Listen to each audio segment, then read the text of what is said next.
Mr.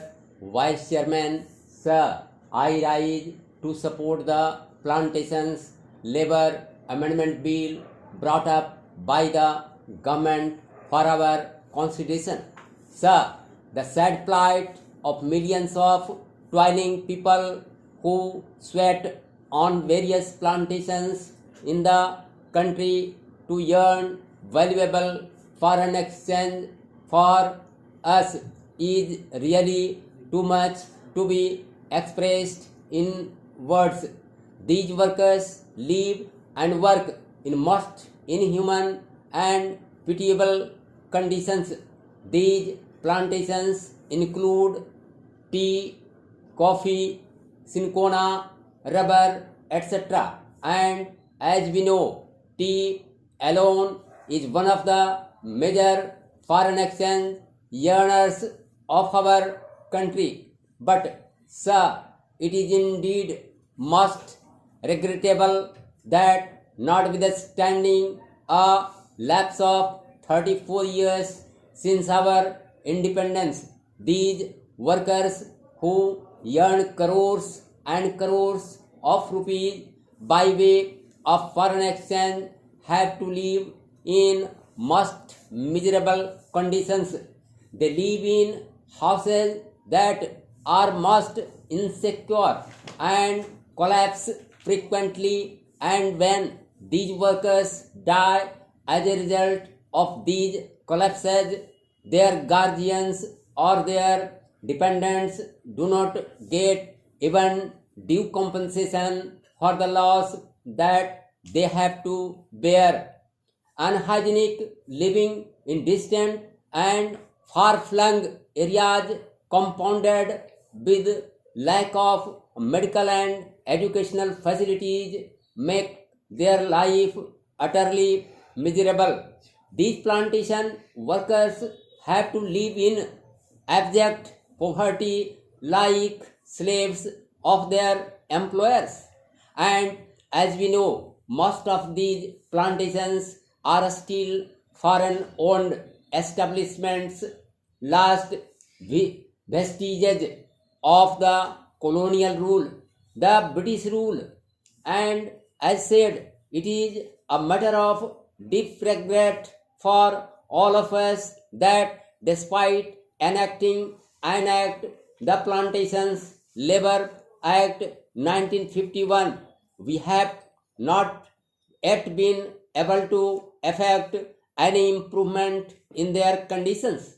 I think the employers alone are not responsible for their miserable condition. We are also as much responsible as they are, because although we could enforce the enactment and we could improve their conditions much earlier, we have failed to doing so. Sir, on the 9th May 1973, this House, the Rajya Sabha, decided that a joint committee should be appointed to look into the desired amendment and put up a draft as early as possible for our constitution. On the 26th May 1973, the Lok Sabha also adopted our resolution, our motion, with the result that a 45 member committee in which 15 representatives were from the Rajya Sabha and 30 from the Lok Sabha was appointed to look into the matter. Next, this committee was to submit its report on the first day of the 85th session of the Rajya Sabha, that was in 1973, but this committee had to be granted 3 extensions and the report was ultimately available on the 3rd March 1975. At that time, as we all know, the so-called JP's movement of total revolution was at its peak.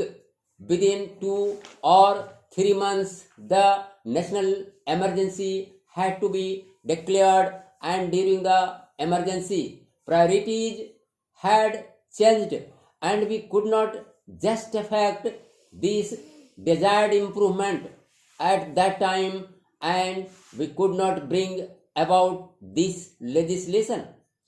And then the Janta rule and the Lokdal rule for 30 months they were in power, but they too, although they try to pose to be the champions of the downtrodden and the workers failed to deliver the goods, and that is why today we are going to consider the report of that committee that was presented to the government in 1975.